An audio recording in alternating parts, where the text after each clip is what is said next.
사도신경으로 신앙 고백하시겠습니다. 전능하사 천지를 만드신 하나님 아버지를 내가 믿사오며 그 외아들 우리 주 예수 그리스도를 믿사오니 이는 성령으로 잉태하사 동정녀 마리아에게 나시고 본디오 빌라도에게 고난을 받으사 십자가에 못 박혀 죽으시고 장사한 지 사흘 만에 죽은 자 가운데서 다시 살아나시며 하늘에 오르사 전능하신 하나님 우편에 앉아 계시다가 저리로서 산 자와 죽은 자를 심판하러 오시리라. 성령을 믿사오며 거룩한 공회와 성도가 서로 교통하는 것과 죄를 사하여 주시는 것과 몸이 다시 사는 것과 영원히 사시는 것을 믿사옵나이다. 아멘. 기도하시겠습니다. 사랑의 하나님, 오늘도 귀한 주일을 허락하신가 예배와 찬양을 올려드릴 수 있음에 감사합니다. 이 시간 먼저 회개하길 원하옵니다. 예수 그리스도의 십자가 희생으로 받아 누리는 매일매일을 당연히 생각하며 감사하기보다는 부족한 것에 집중한 연약함이 있었습니다. 또한 하나님의 나라와 뜻을 구하기보다 원하는 것에 마음이 커졌던 모습이 있었습니다. 회개하길 원하옵니다. 보혈의 능력에 힘입어 깨끗해지길 원하며 이러한 저라도 여전히 한결같은 사랑으로 주시는 주님을 바라보며 소망을 두며 살아가길 원하옵니다. 예배를 위해서 기도하옵니다. 하나님께 드려지는 이 예배가 신령과 진정으로 드려지는 예배가 되길 원하옵니다. 저희의 마음이 온전히 정말 주님께만 집중할 수 있도록 성령님 도와주세요. 또 각자의 자리에서 당하고 있는 상황, 고난을 통해 그 상황의 결과, 처지보다는 하나님이 이루고자 하는 뜻을 구하며 그리고 예수 그리스도의 장성한 분량까지 성장시키고자 하는 뜻에만 집중할 수 있도록 주님 도와주세요. 말씀을 전하시는 홍상선 목사님을 위해 기도하옵니다. 성령의 기름을 부어주셔서 담대하고 기쁘게 아버지의 말씀을 선포할 수 있도록 도와주세요. 이후에 있을 지구 모임, 셀 모임에도 동행하여 주셔서 말씀과 하나님 안에서 풍성한 교제를 나눌 수 있도록 인도해 주시기 원합니다. 보이는 곳, 보이지 않는 곳에서 봉사하는 자들을 위해 기도합니다. 아버지 기억하여 주시옵고 그 봉사가 오직 하나님께 기쁨이 되고 영광이 되는 봉사가 되길 원하옵니다. 모든 것을 맡겨드리오며 이 모든 말씀 살아계시고 지금도 사랑이 넘치시는 예수님 이름으로 기도드렸습니다.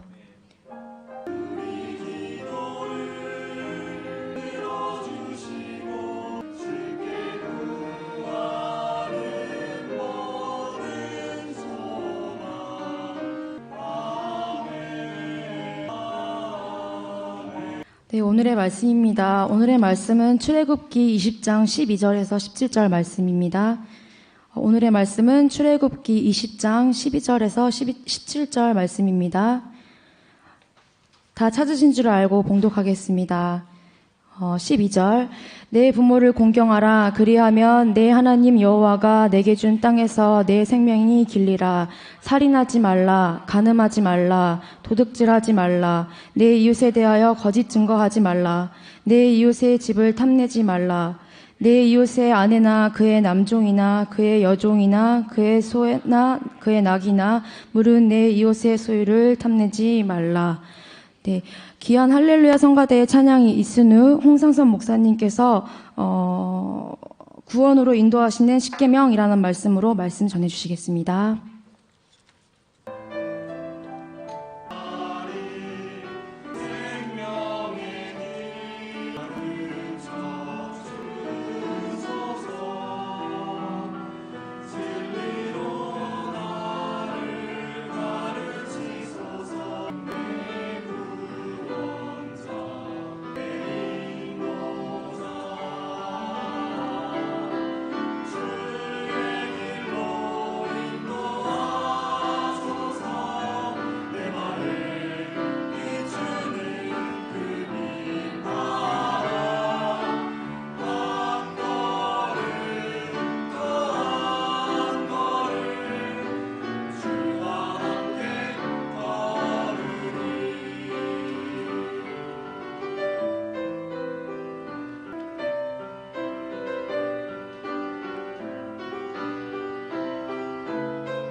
할렐루야. 우리 좋으신 사랑의 주님 앞에 우리 큰 박수로 영광 올려드리겠습니다. 여러분 감사합니다. 오늘 성가대의 귀한 찬양 진심으로 감사드립니다. 자, 우리 함께 기도드리겠습니다. 우리 교회를 위한 3대 목표 기도를 위해서 기도하고, 그리고 우리 청년부 주보에 우리 3대 목표가 기록되어져 있습니다. 그거를 보시고 꼭 2019년도 우리 함께 기도하고 응답받는 은혜가 있기를 간절히 소망합니다.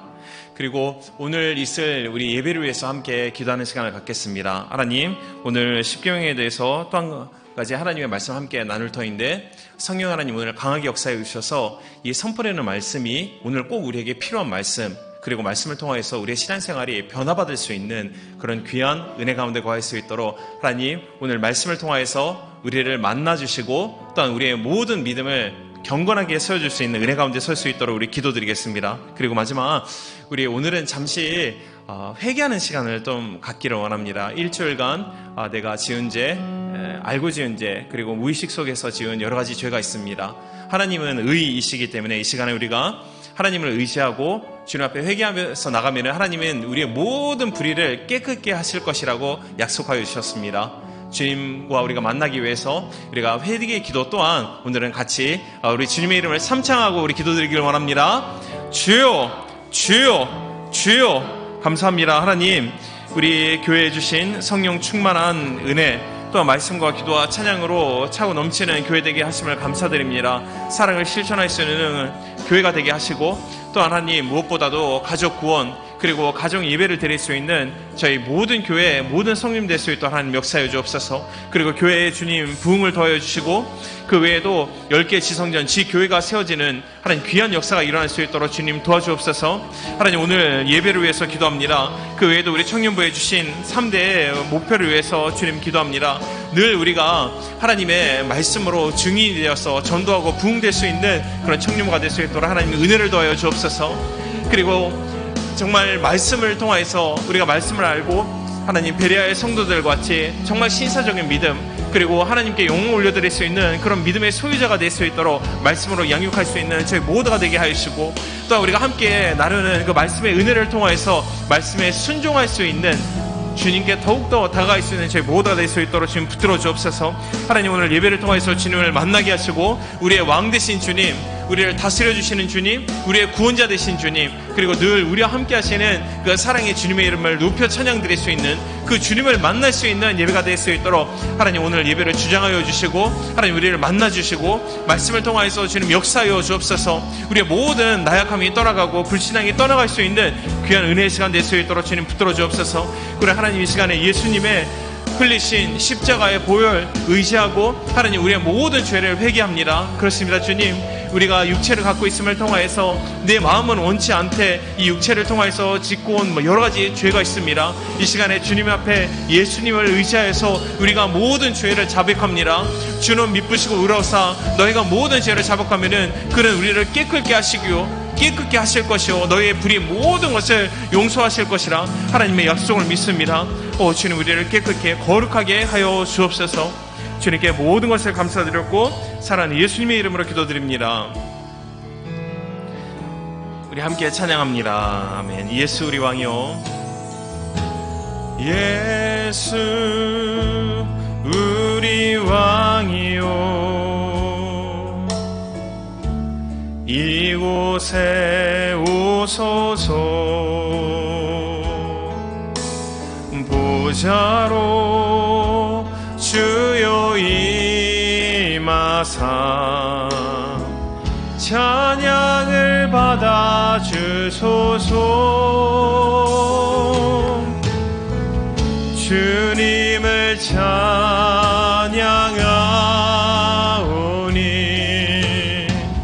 주님을 경배하오니 왕이신 예수여 오셔서 좌정하사 다스리소서. 아멘. 예수와가 오요, 예수와가 오요, 미사니 마셈 미사니 마셈 코코니 주요 고라레 에이고 우케다마에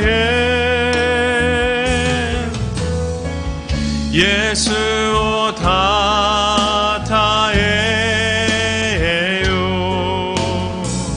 예수 오매 마스레 예수 요고코니 고라레 스베테오 오사메 주님을 찬양하오니 주님을 찬양하오니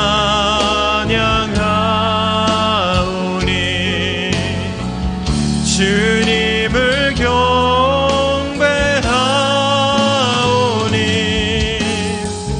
왕이신 예수여 오셔서 좌정하사 다스리 사이고니 아멘. 예수 오다타요 할렐루야. 예수 오다타예요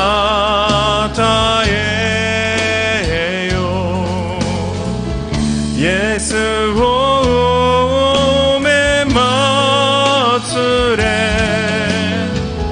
예수 요고코니 고라레 스베테고 오사멜라레르 아멘. 우리 함께 인사 나누겠습니다. 주님을 찬양합시다. 자, 우리 다시 한번요. 주님을 경배합시다. 네, 오늘 나에게 좋은 일이 일어납니다. 감사합니다. 자, 오늘 말씀 제목입니다. 우리 함께 따라해 주시면 감사하겠습니다. 구원으로 인도하는 십계명. 자, 다시 한번요. 구원으로 인도하는 십계명.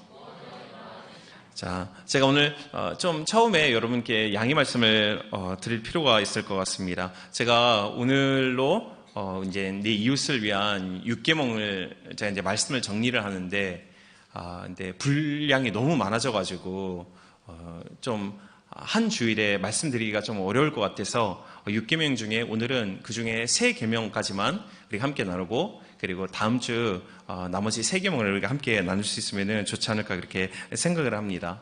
6개를 한꺼번에 말씀드려도 괜찮은데 요약하는 형식으로 말씀을 전하게 되기 때문에 그럴 바에야 좀 시간이 걸려도 3가지를 좀 이렇게 폭이 넓은 그런 의미에서 함께 나눌 수 있으면 좋지 않을까 그런 마음으로 오늘은 3가지의 계명을 우리가 함께 나누길 원합니다.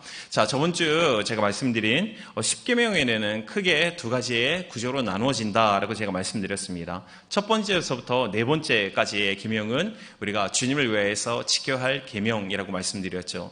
여기에서는 경건성이 강조가 되어 있습니다. 그리고 제가 말씀드린 것과 같이 경건하다라는 것은 우리가 하나님의 자녀다운 그런 신앙생활을 통해서 주님을 섬기는 것, 그 계명을 지키는 것을 하나님이 요구하고 계시고, 그리고 이번 주와 다음 주에는 우리가 나머지 6계명을 함께 배울 것입니다. 그것은 나와 내 이웃 이 세상에 존재하고 있는 모든 사람을 향하여 하나님께서 이렇게 지켜라라고 주신 계명입니다. 여기서 강조되어지는 것은 성실성입니다. 그러니까 우리가 내 이웃을 대할 때 그게 부부 관계이든지 부모 관계이든지 또한 전혀 모르는 사람이든지 우리는 내 이웃을 대할 때 하나님의 형상으로 만들어진 사람이기 때문에 우리가 예의를 갖추고 또한 성실한 마음으로 그렇게 대할 필요가 있는 거죠. 자, 그러면은 첫 번째, 부모를 공경하라라고 성경 말씀은 우리에게 선포를 합니다. 12절 말씀에 내 부모를 공경하라. 그리하면은 내 하나님 여호와가 내게 준 땅에서 내 생명을 길리라. 아멘. 이 성경 말씀은 오늘 우리에게 말씀하는 것이 있는데 모두가 내 부모를 공경하라라고 그렇게 도전하고 있습니다. 여호와의 관계가 언약의 시작인 것과 같이 부모와의 관계는 사회의 시작이고 그리고 인간관계의 출발점이라고 말할 수 있습니다. 이 영국의 유명한 학자인데 체드윅이라는 사람이겠는데 이 사람은 이 5번째 계명은 10계명의 이 두 부분을 연결하는 다리의 역할을 한다라고 그렇게 그는 해석을 하고 설명을 하였습니다.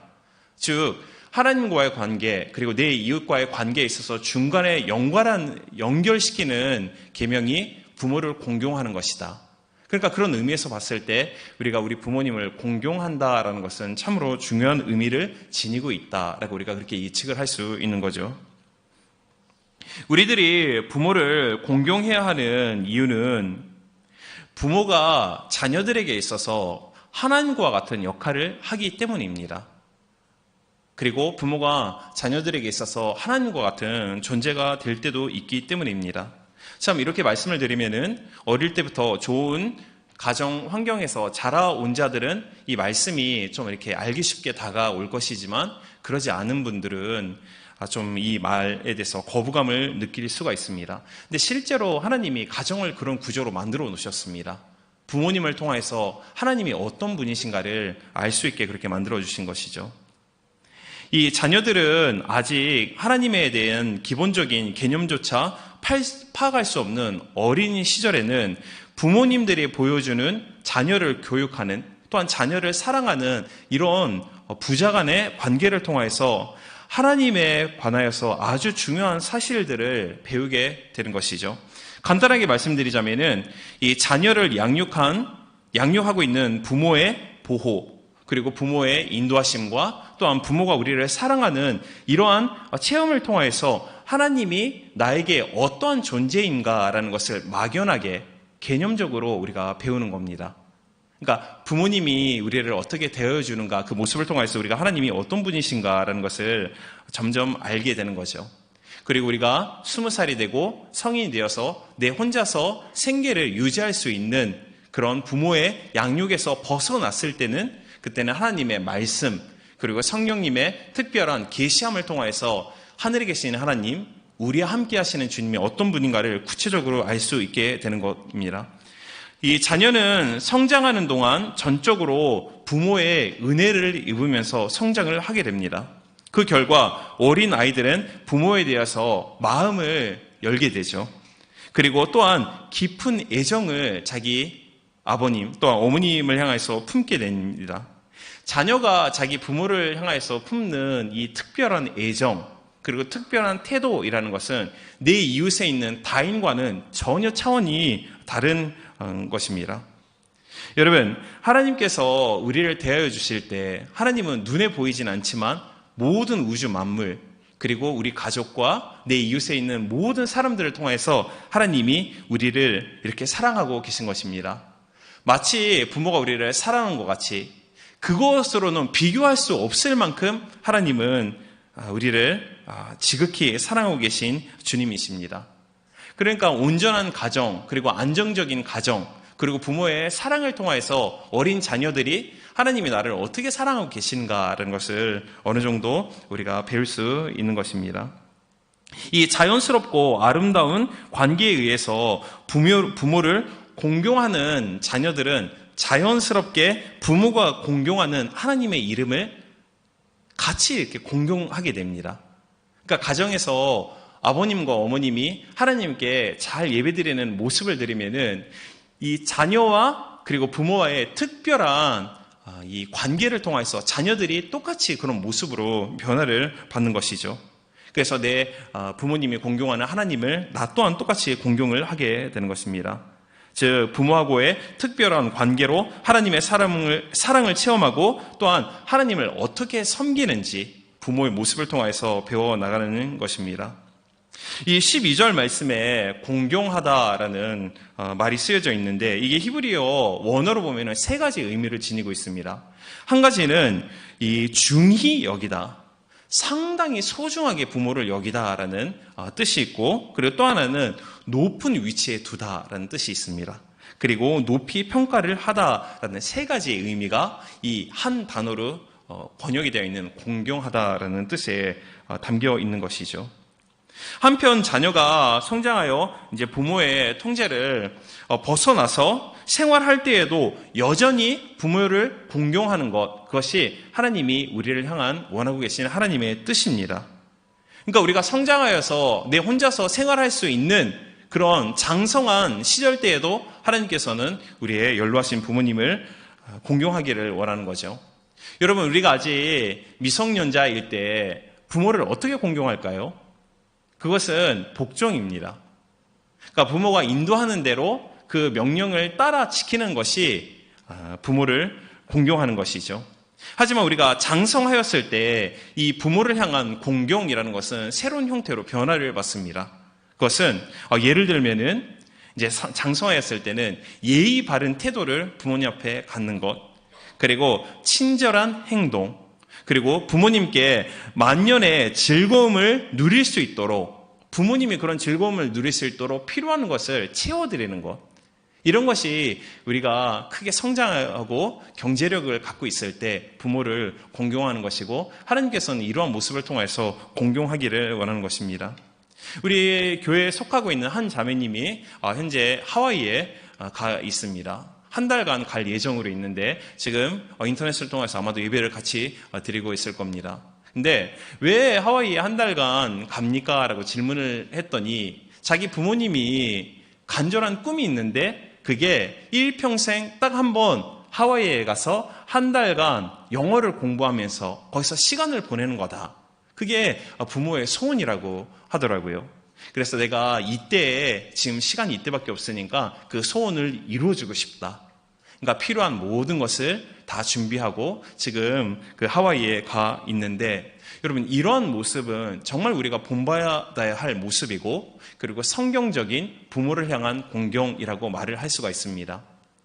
여러분에게 은혜와 복을 주는 것은 환경이 아니고 여러분의 부모도 아니라 그리고 내 이웃도 아닙니다. 우리에게 복을 주실 수 있는 분은 우리와 함께 계신 전능하신 하나님만이 우리에게 온전한 완전한 복을 주실 수 있을 줄로 믿습니다.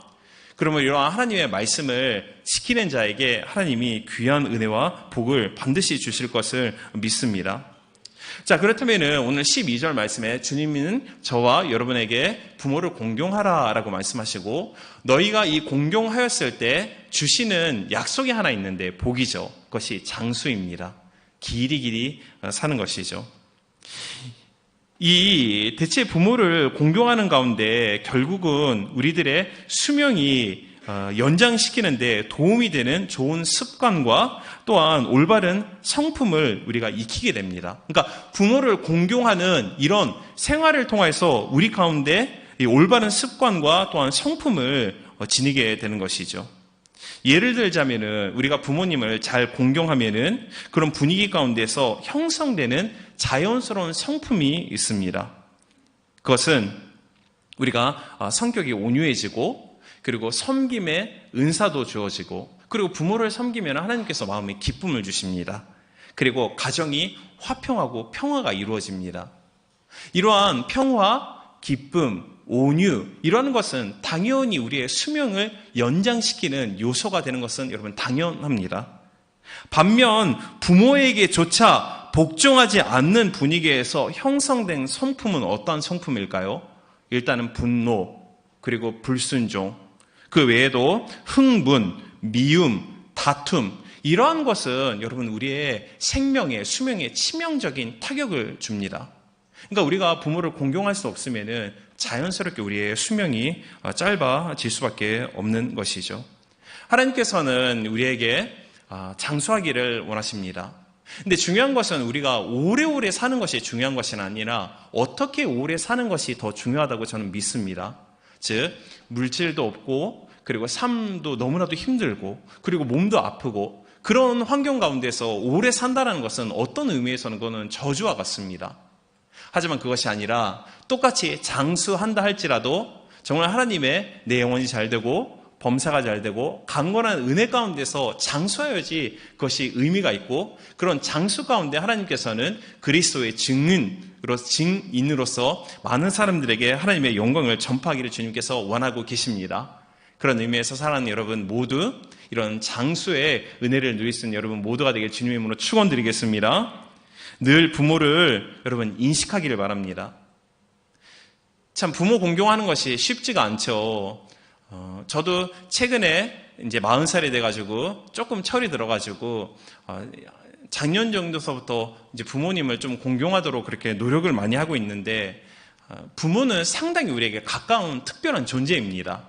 그러니까 우리가 사회에서는 내 본능을 잘 나타낼 수가 없잖아요. 그렇죠?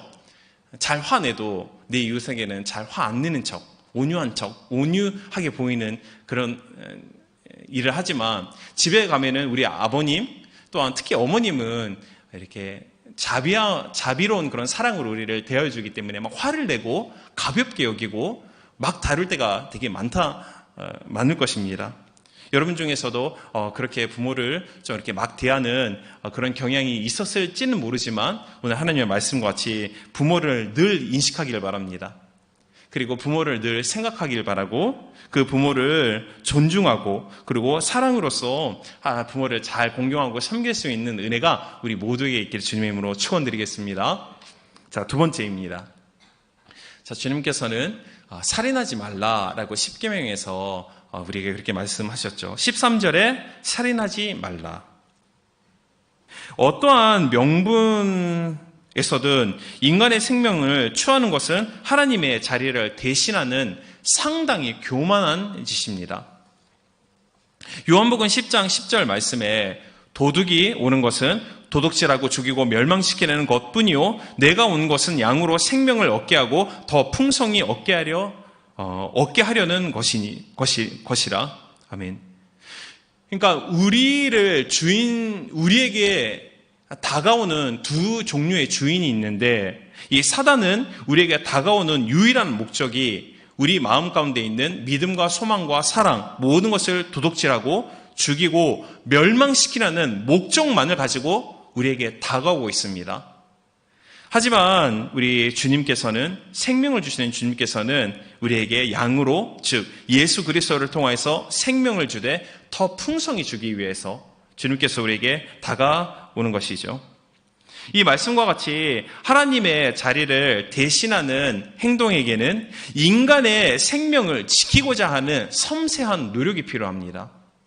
근데 이 섬세한 노력이라는 곳에 사람의 생명을 취하거나 그리고 사람의 생명에 해를 끼치는 이러한 여지가 들어갈 수 있는 곳은 없습니다. 그리고 늘 주무시지도 않고 늘 우리를 지키시는 그 섬세한 노력은 사람에게는 할 수도 없고 사람에게는 그런 능력조차 없습니다. 즉 무엇을 의미할까요? 그것은 그 누구도 하나님의 자리를 대신할 수 없다라는 겁니다. 그리고 하나님 외에 사람의 생명을 취할 수 있는 존재 또한 없다라는 것을 오늘 우리가 꼭 명심할 수 있기를 축원드리겠습니다. 여러분, 이 6번째 계명을 우리가 설명하기 앞서 인간 사회의 구조의 및 바닥에는 하나님의 주권이 사람 개개인의 생명을 지배한다는 사실이 있다는 것을 우리가 꼭 명심할 필요가 있습니다. 그러니까 이 세상 가운데 각 나라마다 여러 가지 이 사회의 구조 그리고 여러 가지 정해져 있는 룰들이 있는데 그런 것보다도 우리가 먼저 고려해야 할 것은 모든 사람 개개인의 그 생명의 밑바닥에 하나님의 주권이 있다라는 사실을 명심하고 인정을 해야 됩니다. 그러니까 그런 의미에서 그런 신앙을 가진 상태에서 정치 그리고 재판이나 여러 가지를 행해야지 그러지 않는 것은 성경적이지 않다라고 그렇게 우리가 말을 할 수 있습니다. 따라서 사회복지의 세부적 법규를 규정하기 앞서서 순전히 인간의 의지로서만으로 다를 수 없는 영역이 뚜렷이 있음을 우리가 인정을 해야 합니다. 왜냐하면 하나님의 피조물인 사람은 우리의 이성과 또한 지성으로는 다 파악할 수 없는 그것보다도 훨씬 초월하는 하나님의 신비로운 존재이고 하나님의 피조물이기 때문에 우리가 서로 대화를 하고 나라가 나라끼리 그렇게 법을 정하여서 사람의 생명을 마음대로 가볍게 제거해서는 안 된다라는 것을 우리가 명심할 필요가 있습니다. 그러나 이 오늘날 우리 이 세상을 한번 보기를 바랍니다. 정치도 그렇고 재판도 그렇고 전쟁, 개인의 욕망과 또한 이익을 위해서 얼마나 소중한 생명들이 목숨이 죽임을 당하고 있습니까? 여러분, 사람을 죽인다는 것, 죽음의 결과라는 것은 상당히 엄청난 겁니다. 그 누구도 책임을 질 수 없는 것이 죽음을 통해서 주어지는 결과이거든요. 그러니까 우리가 절대 이 하나님의 주권인 사람의 생명을 취하는 그 범죄를 우리가 저질러서는 안 됩니다. 이 6가지 계명을 우리가 이해하기 위해서 조금 여러분 어려운 표현이 되는데, 이 영어의 개역 성경을 보면은 사람을 죽이지 말지니라라는 그러니까 제가 영어는 잘 하지 못하지만 이 영어가 thou shalt not kill 이라고 번역되어 있는 성경이 있는가 하면은, 이 리바이스 버전이라는 성경책 안에는 그 살인하지 말지니다라는 그 뜻이 고살하지 말지니다. 그러니까 thou shalt not murder 이라고 되어 있습니다. 그러니까 kill과 murder의 그 차이가 뚜렷하게 있음을 그 성경은 그렇게 번역을 하고 있는 것이죠. 즉, 좀 어려운 표현이 되지만 죽이되 그것이 살인을 범하지 않을 수가 있기 때문입니다. 그러므로 우리들은 늘 성경이 말하는 살인하지 말지니다라는 뜻을 성경적으로 분명하게 우리가 이해할 필요가 있습니다. kill과 murder, 거기에는 차이가 있다는 것을 우리가 알 필요가 있죠. 이 구약 시대에는 민수기에 기록되어져 있는데 도피성이라는 제도가 있습니다.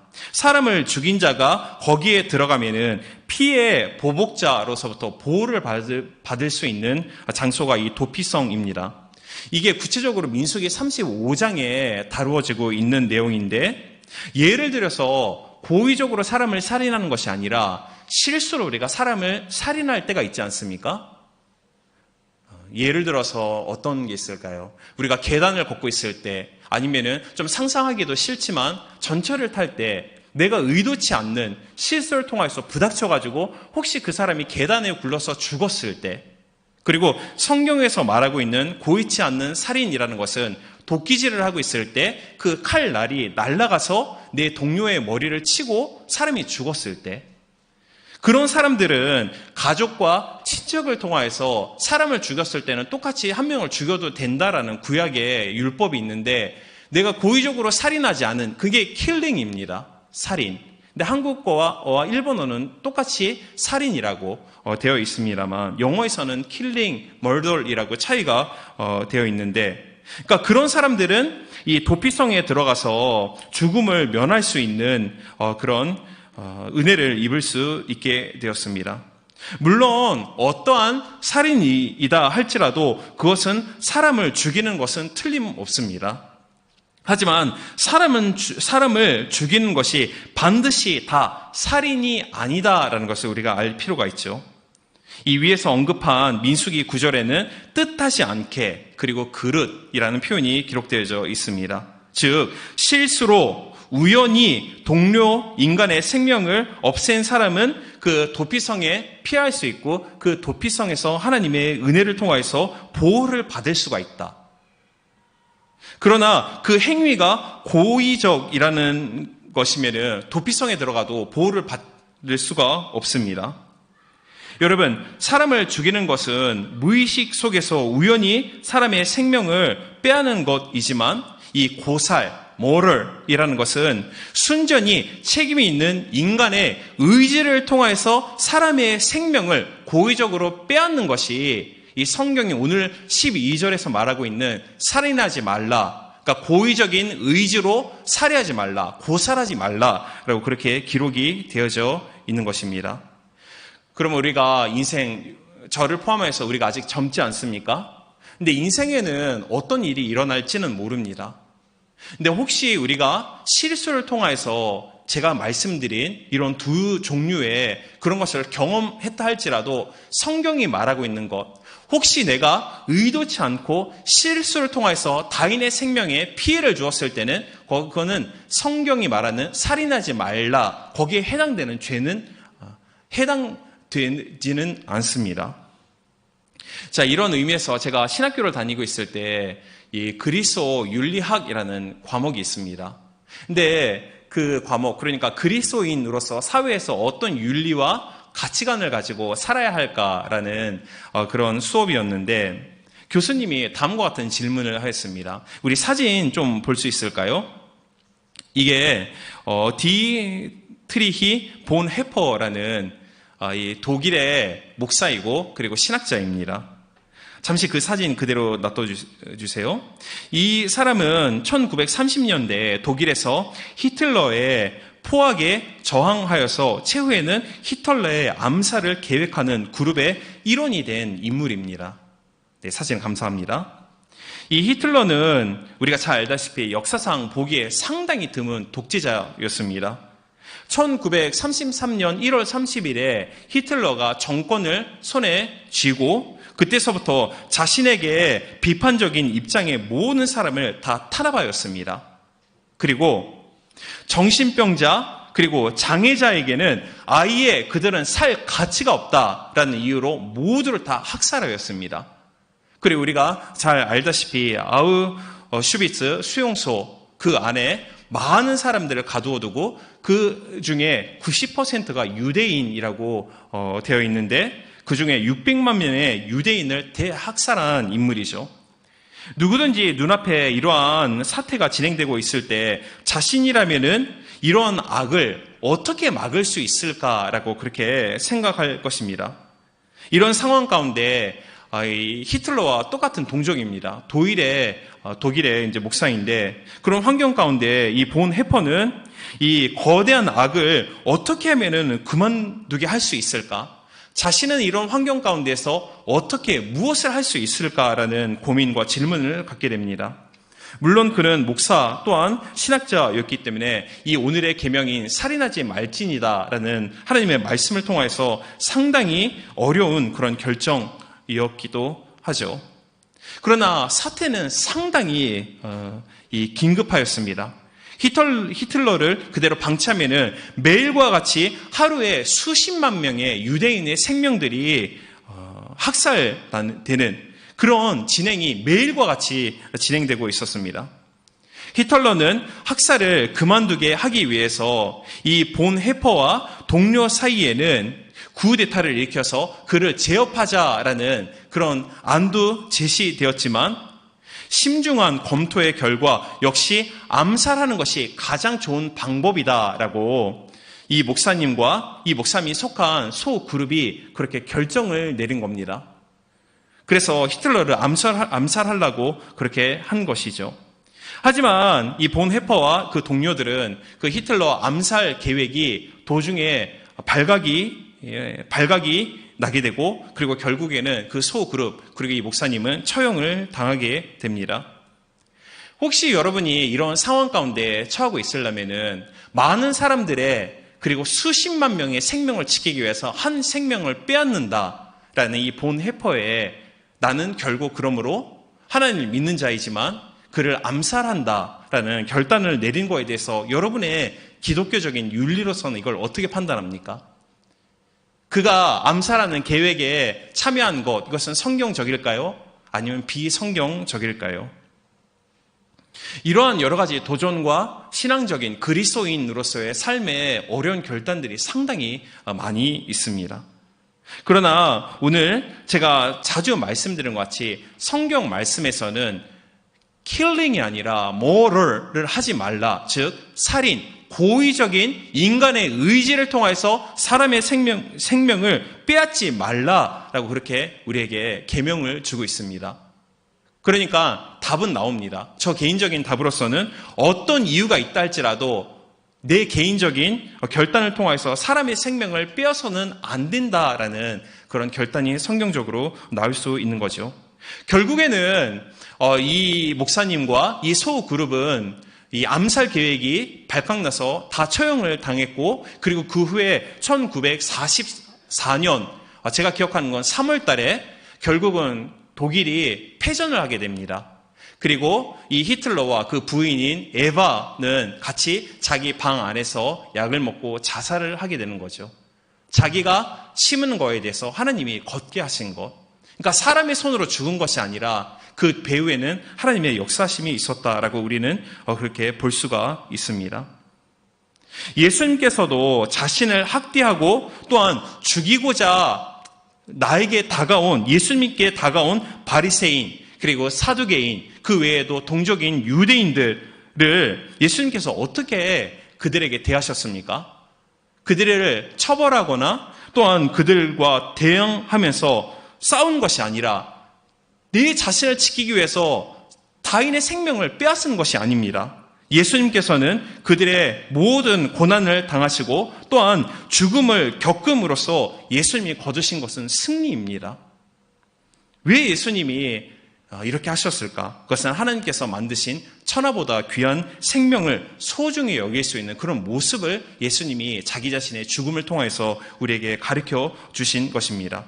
그러므로 좀 오늘 신학적으로 제가 어려운 말씀을 드렸습니다만 정리하자면은 우리가 오늘 꼭 기억하기를 원합니다.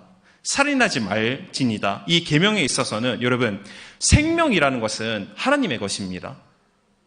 하나님이 모든 사람을 계획하시고 생명을 부여하신 것 같이 그 생명을 거둘 수 있는 유일한 특권은 오직 하나님만의 소유입니다. 그러면 삶 가운데 어떤 힘들고 어려운 일이 있다 할지라도 절대 고살하지 말지니다. 나의 의지적인 결단과 판단을 통해서 어떠한 정당한 이유가 있다 할지라도 내 이웃의 생명을 취하는 그리고 제거하는 그런 일이 없는 우리 모두가 되기를 주님의 이름으로 축원드리겠습니다. 하나님의 형상으로 만들어진 모든 사람들, 성경 말씀에서 모든 것을 다 하나님께 맡기라고 그렇게 말씀하셨습니다. 그러므로 우리가 내 이웃을 소중히 여기고 그리고 그 사람의 생명을 살림을 통해서 하나님께 영광을 올려드릴 수 있는 우리 모두가 되기를 주님의 이름으로 축원드리겠습니다. 자, 마지막 세 번째입니다. 그것은 간음하지 말라라고 그렇게 말씀하고 계십니다. 14절에 간음하지 말라. 하나님께서는 제일 처음에 아담을 창조하셨습니다. 그에게 나중에는 그 갈비뼈를 통해서 하와를 만드시고 그리고 아담 앞에 하와를 데려와서 제일 처음으로 형성하신 것이 가정입니다. 그렇습니다. 사회의 기초라는 것은 모든 것이 이 가정을 통해서 이루어지는 것입니다. 그러므로 부부 관계만큼 사회의 질서를 이루는데 또한 하나님의 뜻을 이루는데 이것보다도 중요한 것이 없다라는 것을 우리가 꼭 명심할 필요가 있습니다. 그러니까 가정, 부부 관계라는 것은 상당히 소중한 것입니다. 근데 우리가 생각을 해봐야 할 것은 여러분 현대에 있는 많은 이 가정들이 무엇을 통해서 어떤 요소를 통해서 다 파괴받고 있는가라는 것을 우리가 생각할 필요가 있죠. 그 답은 우리가 잘 알고 있습니다. 여러분 현대에 있는 많은 가정이 이혼을 하고 파괴되는 요소가 무엇입니까? 핵심적인 요소, 그것은 불륜 또한 간음이라는 죄를 통해서 그 사회의 기초를 이루고 있는 가정이 파괴되고 있습니다. 제가 여러분께 한 가지 질문을 드리겠습니다. 여러분, 하나님께서 왜 우리에게 간음하지 말라라고 그렇게 말씀하셨을까요? 거기에는 두 가지의 이유가 있습니다. 제가 지금 모두에 말씀드리는 것 같이 하나님의 뜻과 계획을 이루기 위해서 하나님께서는 가정을 만들어주셨는데 불륜 또한 간음이라는 것은 그 사회의 기초를 이루는 가장 중요한 핵심적인 요소를 파괴시키기 때문에 간음하지 말고 그리고 두 번째, 이것이 더욱더 중요한 겁니다. 그것은 간음죄를 통해서 하나님과 우리의 관계가 파괴가 됩니다. 그러면 하나님께서는 우리가 간음죄를 짓지를 원치 않으시는 것입니다. 따라서 우리는 부부 관계를 허물려는 어떤 형태의 공격으로부터 정신을 차리고 가정 그리고 부부를 지키기 위해서 우리가 정신 차리고 신앙생활을 할 필요가 있습니다. 그런데 또 한 가지 우리가 알아야 할 것은 이것은 여러분이 조금 듣기가 부담스러울지도 모릅니다. 그것은 이 간음죄라는 것이 결혼한 후에 부부에게만 해당되는 것이 아닙니다. 결혼하기 전에 사람도 간음죄라는 것이 해당이 됩니다. 즉 하나님께서는 우리에게 가장 좋은 짝을 하나님께서 예비하고 계신데 그 예비한 자 이외에 즉 결혼하기 이전에 성적으로 서로 이렇게 하나가 되는 것, 성적인 행위 그런 것도 오늘 말씀이 하는 간음죄에 해당이 됩니다. 하나님께서는 자신의 뜻을 이루고 또한 우리를 통해서 하나님의 영광을 나타내기 위해서 하나님께서 우리에게 한 가지 요구하는 것이 있습니다. 그것은 절대적인 순결입니다. 하나님께서는 우리가 영육, 혼, 육체적으로도 모든 것이 하나님의 영광을 나타내기 위해서 순결을 주님이 요구하고 계시거든요. 근데 우리가 젊을 때는 참 이 순결이라는 것을 지키는 것이 상당히 어렵습니다. 그러나 이 세상에서는 하나님의 뜻을 늘 반영하는 존재가 있습니다. 사단이죠.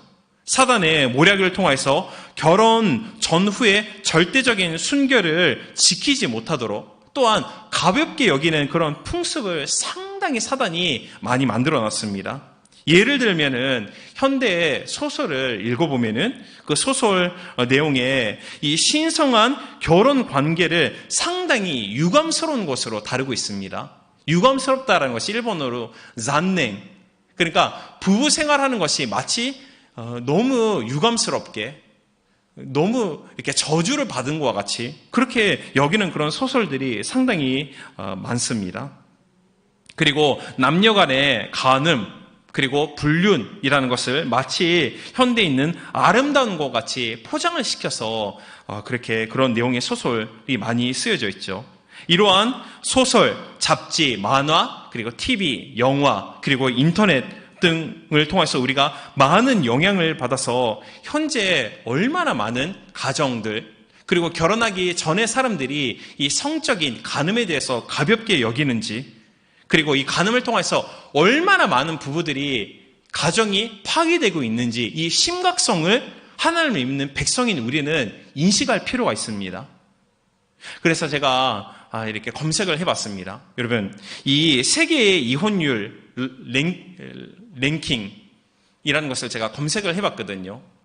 세계에서 이혼율이 높은 3위, 2위, 1위를 제가 알아봤는데 3위는 어디일까? 이것은 질문을 해도 모를 겁니다. 2018년도 결과에 따르면은 헝가리입니다. 그리고 2위는 이 축구 로나우드 선수가 속하고 있는 태어난 나라 포르투갈입니다. 자, 그러면은 가정이 파괴되는 이혼율이 높은 나라는 1위는 어디일까요? 제가 힌트를 드리겠습니다. 초콜릿. 그러면은 생각나는 나라 어디일까요? 벨기에입니다. 벨기에가 세계에서 이혼율이 가장 높은데 그 퍼센테이지가 71%입니다. 여러분 많이 피곤하시죠? 그리고 정말 신앙생활 많이 괜찮습니다. 뭐 놀라지 않아도 괜찮은데 71%라는 것은 너무나도 이거 심각한 숫자이거든요. 근데 72%가 높은 데에는 이유가 있거든요. 일본과 한국 같은 경우에는 이혼을 할 때 서로의 합의가 필요하지 않습니까? 그리고 서류 같은 거를 작성을 해서 제출을 해서 처음으로 인정을 받는데 벨기에 같은 경우는 한쪽의 의사만을 통해서 이혼이 가능합니다. 그러니까 오늘 당신 좀 얼굴이 너무 안타깝네. 아니면은 결혼했을 때는 체중이 60kg였는데 결혼하고 나서 40살이 돼서 체중이 20kg 늘었네. 80kg네. 보기 너무 흉해서 이제는 당신 싫어졌어. 그런 의미에서 자기 고의적인 결단을 통해서 이혼 가능한 나라가 벨기에이거든요. 자, 그렇다면 일본과 한국. 일본은 14위입니다. 36%가 결혼하고 그러니까 세 커플 중에 한 커플이 이혼하고 있는 거고 그리고 한국은 16위입니다. 그래서 35%가 이혼을 하고 있습니다. 근데 우리가 잘 이 야후나 아니면 연예인들이나 많이 이렇게 보도를 통해서 우리가 잘 알다시피 이혼 중에 가장 많은 이유 중에 하나가 성격의 불일치입니다. 이 뜻은 내가 내 와이프가 아닌 다른 여성과 간음의 죄를 짓고 싶다라는 표현을 성격이 잘 안 맞습니다라는 말로 포장을 한 것이거든요. 자, 그러면은 반대로 이혼율이 가장 낮은 나라는 여러분 어디일까요? 세계에서 가장 이혼율이 낮은 나라 그것은 칠레입니다. 일본 나라로 7위. 근데 이혼율이 3%입니다. 놀랍지 않습니까? 벨기에는 71인데 칠레는 3%예요. 근데 이 칠레는 2004년도까지 이혼을 인정하는 법률이 존재하지 않았다고 합니다. 그러니까 이혼하고 싶어도 법의 제도에 이혼이라는 제도가 없기 때문에 이혼을 할 수 없는 것이죠. 그러니까 정말 일본도 그렇고 한국도 그렇고 정말 누군가가 영향을 발휘해가지고 이 제도를 바꿔버려야 돼요. 그냥 이혼이라는 것을 확 없애버려야 됩니다. 그런 의미에서 우리 청년부에 그런 정치적인 분야에서 열심히 사역을 하고 있는 우리 승재 형제님, 박사님인데 제가 기대합니다. 정말 일본에서 이혼이라는 그 단어를 그냥 없애버릴 정도로. 그러면은 이혼율이 낮아진다. 하여튼 여러분, 우리가 이 순결이라는 것을 유지할 수 있는 우리 모두가 되길 주님으로 축원드리겠습니다. 그런 의미에서 제가 여러분 사랑하기 때문에 여러분이 저를 미워할지는 모르지만 제가 잔소리 하나만 하고 제가 말씀을 맺도록 하겠습니다. 여러분, 여성은 이런 의미에서 이 남성들이 상당히 약하거든요. 남성들이 참 단세포이고 정말 약합니다. 그래서 여성은 이 남성을 유혹시킬 만한 너무 이렇게 자극적인 옷을 입지 마시길 바랍니다. 좀 이렇게 몸매가 이렇게 많이 노출되는 그런 옷 입지 말고 여러분 조금 절제해 주시면은 이 절제가 나를 가늠죄에서 지키고 그리고 내 이웃을 지킬 수 있는 그런 힘이 될 줄로 믿습니다. 정말 남자는요, 정말 너무 단순해가지고 조금만 여러분이 노출하면은 정말 큰 자극을 받는단 말이에요. 절제가 안 되기 때문에. 그렇기 때문에 조금 옷을 조금 절제해 주시면 감사합니다. 그렇다고 해서 여러분 너무 조금 시골에서 오신 분과 같이 너무 촌스럽게 입으라는 그런 뜻은 절대로 아닙니다. 다만 잘 어울리고 그리고 아름답고 성숙하게 보이는 옷을 입으면 참 좋지 않을까, 그렇게 제가 잔소리를 조금 해봅니다. 자, 이 복음의 전파자가 먼저 순결함을 갖고 또한 우리가 순결의 복음을 담대하게 전할 때 우리가 지키고 있는 이 순결을 통하여서 많은 사람들이 귀한 영향을 받아서 그들이 변화받고 그들 가운데 우리가 전하는 복음의 생명이 주어지는 것을 믿습니다. 그런 의미에서 우리가 오늘 주님께서 말씀하시는 너희들 간음하지 말라, 이것은 결혼 전후, 즉 하나님이 정해주신 짝 외에 성적인 행위를 하지 말라라고 주님께서 그렇게 말씀하여 주셨으니 우리가 이 하나님이 원하시는 절대 순결을 유지하기 위해서 그런 은혜가 있기를 주님으로 축복드리겠습니다. 자, 결론 맺겠습니다. 오늘은 구원으로 인도하는 10계명이라는 말씀 제목으로 세 가지를 나누었습니다. 첫째는 부모를 공경하라. 이것이 하나님께서 우리에게 주시는 음성입니다. 그러니까 공경하다라는 것은 그분을 소중히 여기고 그리고 그분을 존경하며 높은 자리에 놓고 귀하게 여기는 것이죠. 그래서 오늘 예배 끝나고 나면은 여러분 지구 모임 하기 전에 카톡으로 아버님, 어머님한테 늘 고맙습니다, 사랑합니다, 그렇게 공경할 수 있는 은혜가 있기를 바라고, 또한 두 번째, 살인하지 말라, 고살하지 말라. 의도적으로 어떤 이유가 있다 할지라도 생명은 하나님의 것이기 때문에 나의 고의적인 의지를 통하여서 사람을 죽이지 말라. 그리고 일곱 번째 계명, 간음하지 말라. 절대 순결을 유지할 수 있는 우리 모두가 되길, 이런 은혜를 달라고 우리 주님의 이름을 일창하고 우리 함께 기도로 구하는 시간을 갖겠습니다. 주여, 주님 감사합니다. 하나님, 10계명, 이것은 우리가 듣기에 또한 지키기에 상당히 어렵고, 하나님, 이 모든 하나님의 율법이 정말 우리의 나약한 모습, 우리의 죄된 모습을 비추는 거울과 같은 역할을 합니다. 하지만 이 율법이라는 것은 우리가 회개하고 올바른 신앙을 소유하기 위해서 하나님이 우리에게 구원의 완성을 이루게 하기 위해서 주신 하나님 그런 귀한 법인 줄로 믿습니다. 그렇습니다. 주님, 우리가 온전한 구원을 받기 위해서 구체적인 신앙적인 행함이 있기를 바랍니다. 하나님, 첫 번째, 우리가 부모를 공경할 수 있는 우리 모두가 될 수 있도록 하나님 역사하여 주옵소서. 부모가 우리에게 있어서 특별한 역할을 하고 정말 소중한 존재입니다. 부모님의 인도 없이 우리가 이 자리에 있을 수가 없고, 부모님의 사랑과 보호와 또한 그들의 지킴을 통해서 우리가 지금 신앙생활을 하는 것과 같이 하나님, 우리가 정말 부모님에 대해서 공경하고 소중하게 여길 수 있는, 특히 연로하고 있는 우리 부모님들, 하나님 경제적으로 힘이 없고 하나님 정말 즐거움을 누리고 싶어도 누릴 수 없는 그런 부모님을 향하여서 하나님 내가 사용하는 생활의 일부 것을 절제하고 모으고 내 부모님의 즐거움을 채워줄 수 있기 위해서 하나님 그런 실제적인 사랑의 행함이 있는 우리 사랑하는 모든 귀한 영혼들 될 수 있도록, 부모를 공경할 수 있는 우리 모든 귀한 영혼 될 수 있도록 하나님 축복하여 주옵소서. 하나님 또한 살인하지 말지어다. 고살하지 말지어다. 그렇습니다. 주님, 인생 가운데 우리가 여러 가지 갈등과 여러 가지 어려운 그런 판단이 주어질 수도 있습니다. 하지만 그럴 때마다 오늘 우리가 청년부에서 함께 나눈 이 하나님의 말씀을 우리의 심장 가운데 그 밑바닥에 우리가 새기길 원합니다.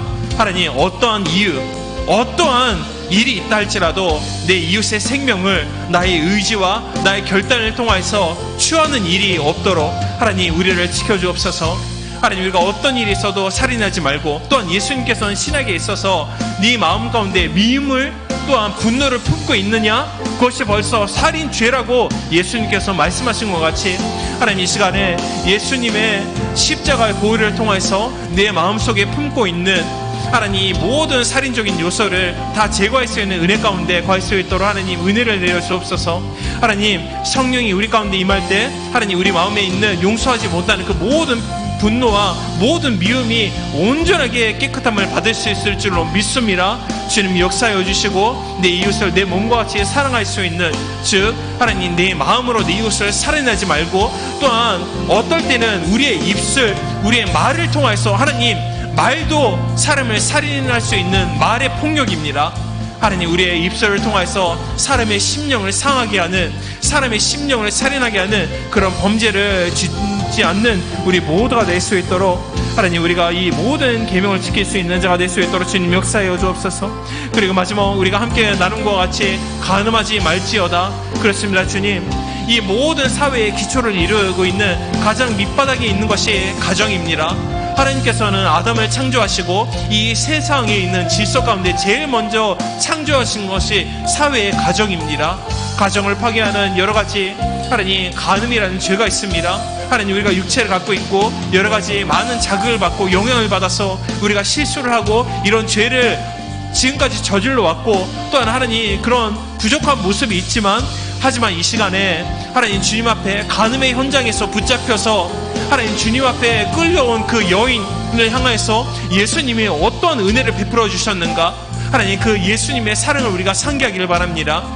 예수님께서는 하나님, 너를 정죄하는 자가 어디 있느냐, 나 또한 너를 정죄하지 않는다. 그러므로 다시는 그 동일한 죄를 짓지 말지어다.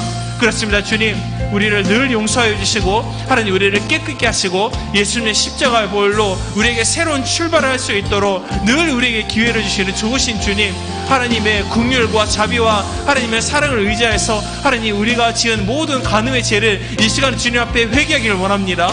하나님, 우리가 이러한 율법적인 말씀을 듣는 것이 우리가 해당되는 죄가 많기 때문에 상당히 듣기가 거부스럽고 어렵고 정말 힘들 때가 있지만, 하나님 어렵고 힘들고 정죄받고 있습니까? 그것은 제대로 된 말씀이 선포되고 나를 향한 하나님의 말씀인 줄로 하나님 믿고 받아들일 수 있는 하나님의 그런 귀한 은혜가 있기를 하나님 구합니다.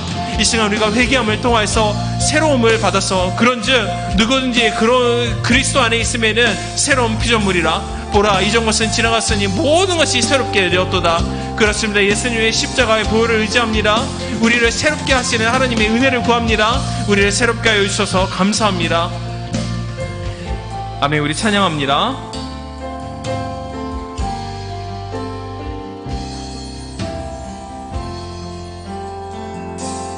나의 소망, 나의 소망 되신 주를 바라봅니다.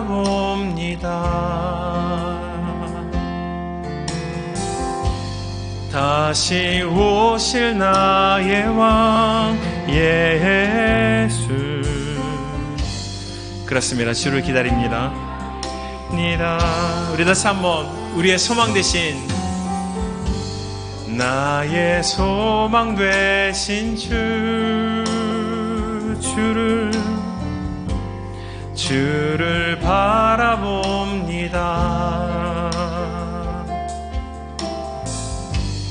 다시 오실 나의 왕 예수, 주를 기다립니다. 밤이나 낮이나 어제나 오늘도 영원히 주만 찬양해. 괴롭고 슬플 때 낭만하여 넘어져도 언제나 주만 찬양하겠네. 와가 기본오슈 와가 기본오슈 시오미야게 마쇼 시오미야게 마스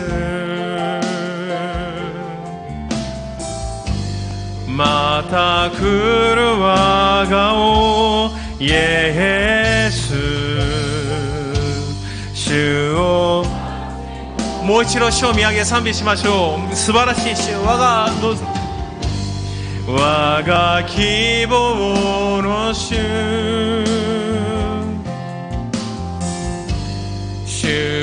시오미야게 마스 마타 그루와가오 예수 주오 마치 노소무 요르모 이르모 기노모 교모 도아니 주오 타타에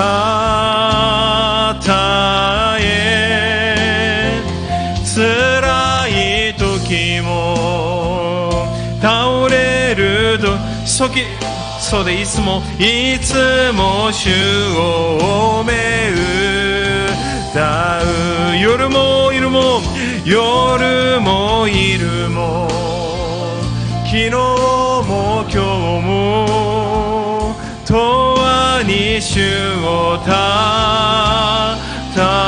타타에 스라이 도키모 다오레르 도키데모 이츠모슈.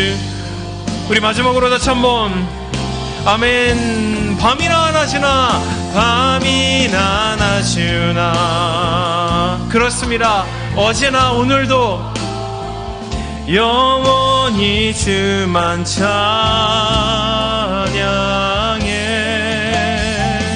괴롭고 슬플 때 하여 넘어져도 언제나 주만 찬양하. 이 시간 우리 마지막으로 다시 한번 기도하기를 원합니다. 이 시간에 우리가 자유롭게 기도하기를 원하는데 하나님께서 오늘 이 시간에 여러분의 마음에 주시는 들려주시는 음성이 무엇입니까? 하나님께서는 여러분에게 어떤 기도를 하기를 원하고 계십니까? 그 이 시간에 마음에 감동되는 또 하나님이 주시는 그 음성에 순종할 수 있는 그런 은혜를 달라고 우리 주님의 이름을 일창하고 우리 마지막으로 기도합니다. 주여, 주님 감사합니다. 하나님, 오늘 이 장소 하나님 우리 청년부 예배에 우리 살아가는 귀한 하나님의 나라를 선포하고 예수님의 살아계신 이사야서 43장 13절 말씀인 것 같이 너는 내 영화를 전파하게 하기 위해 하나님 우리를 만드신 하나님 그 하나님의 뜻을 헤아려 봅니다. 하나님 내 마음에 주는 하나님의 음성, 하나님 그 음성에 우리가 반응하기를 원합니다. 어떤 자에게는 하나님 이 시간에 우리에게 회개를 원하고 있고 또는 어떤 자에게는 하나님 우리가 함께 나눈 하나님 주님이 들려주신 하나님의 음성에 하나님 우리가 순종하기를 원하고 하나님 우리가 부족하여서 반복적인 죄를 짓는다 할지라도 이 시간에 하나님 우리에게 우리의 마음의 결단을 요구하시는 하나님이 우리 마음 가운데 들려주시는 그 음성에 우리가 순종하기를 원합니다. 하나님 그렇습니다. 하나님 우리가 기도를 구하되 세상적인 의식주 이런 것은 믿음이 없는 자들 즉 이방인들이 구하는 것이라. 들에 있는 꽃을 보아라. 하늘에 나는 새들 보아라. 그들이 내가 살기 위해서 창고를 만들고 하느냐? 그렇지 않다. 하물며 예수 그리스도의 생명을 통해서 구속하신 하나님 우리가 얼마나 귀한 존재인지 하나님 그러므로 하나님 우리가 하나님의 영광을 나타내는 데 있어서 또한 그리스도의 증인됨에 있어서 또한 하나님과 하나됨에 있어서 하나님 우리가 짓고 있는 죄가 무엇인지 우리에게 무엇이 부족한지 하나님 그것을 이 시간에 우리가 기도를 통해서 하나님께 기도로 구함을 통해서 극복하기를 원합니다. 현재 주어져 있는 환경으로서는 어렵습니다. 하지만 이 시간에 우리가 기도로 부르짖고 하나님께 기도로 아뢰었을 때 하나님은 시간을 통하여서 하나님의 가장 좋은 때에 하나님의 모든 것을 변화시켜서 합력하여서 선을 이루어주신 주님을 믿습니다. 하나님, 우리의 부족한 모든 것을 주님 앞에 온전히 믿음으로 주님 앞에 올려드립니다. 하나님, 붙들어 주시고 부족한 것이 극복되게 하시고, 또 하나님이 오늘 우리에게 원하는 것, 큰 것이 아니라 작은 믿음의 결단, 그리고 지극히 작은 믿음의 실천, 하나님, 그것은 주님께 있어서 큰 믿음의 결단이고 큰 믿음의 하나님의 실천인 줄로 믿습니다. 그건 우리의 지극히 작은 그런 마음의 결단 또한 실천이 있도록, 우리에게 변화가 주어질 수 있도록 하나님 역사해 주옵소서. 주님, 모든 것을 감사드립니다. 로마서 10장 10절 말씀에 사람이 마음에 믿어 의롭게 되고 입술에 시인을 통해서 구원을 받을 수 있다. 이 시간에 우리 새로운 분을 환영하는 시간을 갖기를 원합니다. 혹시 여러분 중에 교회에 처음 오신 분 계십니까? 인도하여 주신 분이 계시면은 주저하지 말고 함께 일어서 주시길 바랍니다. 그 외에도 다른 교회 아니면 한국에서 신앙생활 했는데 오늘 이 교회에 처음 예배 왔습니다, 그렇게 해당되는 분 계시면은 주저하지 말고 잠시 일어서 주시길 바랍니다. 우리가 함께 환영하는 시간을 갖기를 원합니다. 해당되는 분 계십니까? 네, 감사합니다. 주저하지 말고 일어서 주시길 바랍니다. 아멘, 감사합니다. 자, 우리 함께 자, 그러면 일어서신 분 그리고 앉아 계신 분, 제가 하는 기도에 따라서 같이 고백해 주시길 바랍니다. 기도합니다. 사랑하는 하나님, 저는 죄인입니다. 어디에서 와서 왜 살며 어디로 가는지 알지 못하고 방황하며 지내왔습니다. 오늘 하나님의 부르심을 받고 믿음으로 일어났습니다. 예수님의 십자가의 보혈로 저를 씻어 주시옵소서. 예수님을 제 구주로 모셔드립니다. 하나님은 내 아버지가 되셨습니다. 저를 구원해 주시니 감사드립니다. 예수님의 이름으로 기도드립니다. 아멘. 환영합니다. 구원 받으셨습니다. 아멘. 우리 함께 축복합니다. 하나님께서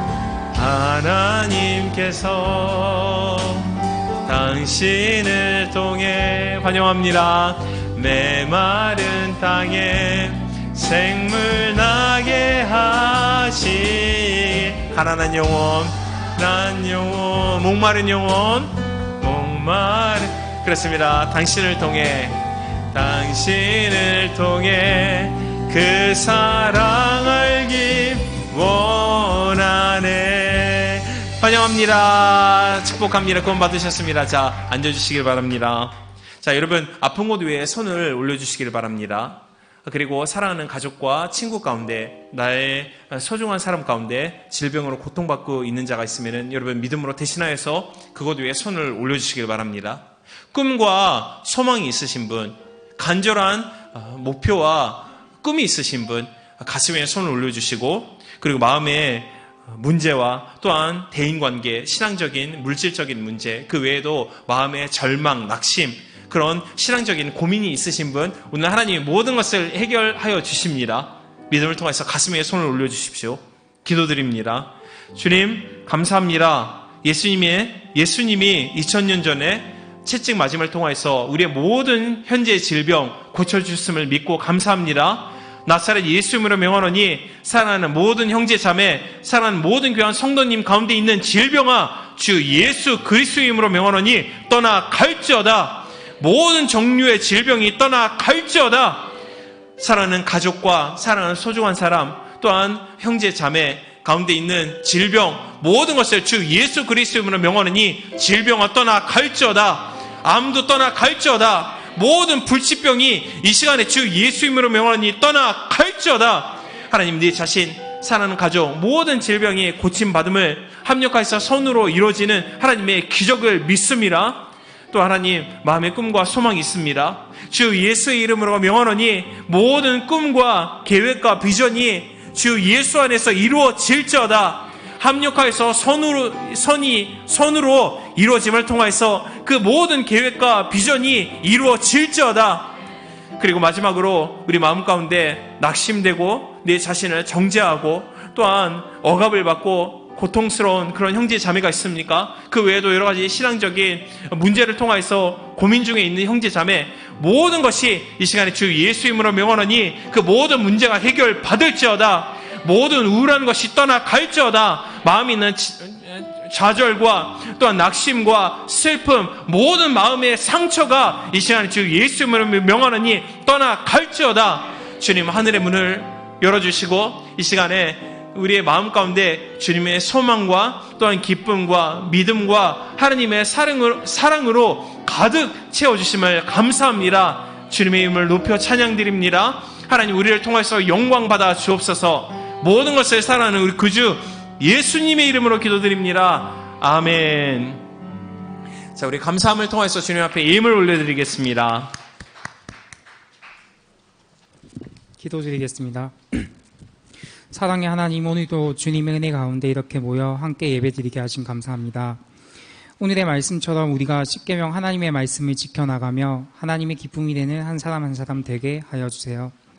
또 앞으로 한 주간을 살아갈 때에 우리의 눈과 중심이 온전히 하나님을 바라보며 집중하며 살아갈 수 있도록 우리의 삶 가운데 간섭하여 주시고 그 은혜로 그 음성에 순종할 수 있음을 살아갈 수 있도록 우리 마음 가운데 온전히 임하여 주세요. 주께 드릴 수 있는 예물 주셔서 감사합니다. 하나님 받으시는 온전한 예물 헌금 되게 하시고 이 예물이 쓰여지는 곳에 하나님이 마음이 있게 하여 주세요. 그렇게 하심에 감사드리며 예수 그리스도 이름으로 기도하였습니다. 아멘.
할렐루야. 오늘도 토모니 청년부 예배에 나오신 여러분을 환영하고 축복하고 사랑합니다. 네, 풀가스펠 신학대학 및 대학원에서 2019년 전기 신입생을 모집하고 있습니다. 그리고 매주 수요일 20시부터 마가의 다락방 중보기도 모임이 있습니다. 장소는 6층 모자실입니다. 많이 나오셔서 함께 기도할 수 있었으면 좋겠습니다. 그리고 1월 28일 월요일 오전 아침 5시 20분부터 3, 4층 대성전에서 1일 특별 새벽 기도회가 성령 충만이라는 주제로 드려집니다.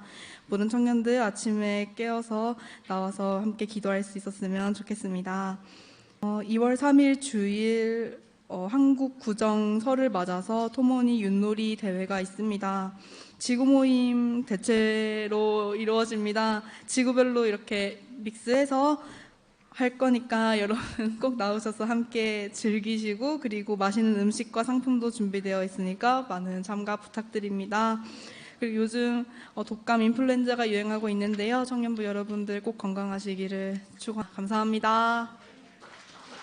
감사합니다. 기도드리겠습니다. 주님 감사합니다. 하나님 오늘 받은 은혜 감사해서 주님 앞에 예물을 올려드립니다. 오늘 우리 셀장님이 기도해 준 것 같이 주님 앞에 드릴 수 있는 예물 있음을 진심으로 감사드립니다. 하나님은 현재는 미약하되 나중에는 창대케 되는 하나님의 은혜 가운데 거할 수 있도록 우리 귀한 모든 영혼들을 주님 축복하여 주옵소서. 또 하나는 심은 이 예물을 통해서 하나님의 사랑과 영생으로 소외된 많은 자들이 한 명이라도 많이 구원받을 수 있도록 하나님 그곳 가운데 귀하게 쓰임받을 수 있는 예물될 수 있도록 축복하여 주옵소서. 그리고 모든 영혼들 가운데 그 영혼, 내 영혼이 잘 되고 범사가 잘 되고 강건한 은혜가 있기를 주님의 이름으로 축복하고 주 예수의 이름으로 기도드립니다. 아멘. 지금은 우리 주 예수 그리스도의 은혜와 하늘에 계신 하나님의 크신 사랑과 성령님의 내주 감동 감화가 이 시간에 예배에 참석한 개인, 가정, 자녀, 직장, 사업, 모든 학업 가운데 삶의 범사 가운데 지금부터 영원토록 함께 있을지어다. 이마와 주 예수 그리스도의恵み 父なる神様の大いなるご愛、聖霊様の親しき交わりが、今日礼拝に参加した個人、家庭、お子さん、事業、また学業、暮らしすべての上に、今から常しえまで共にあらんことを、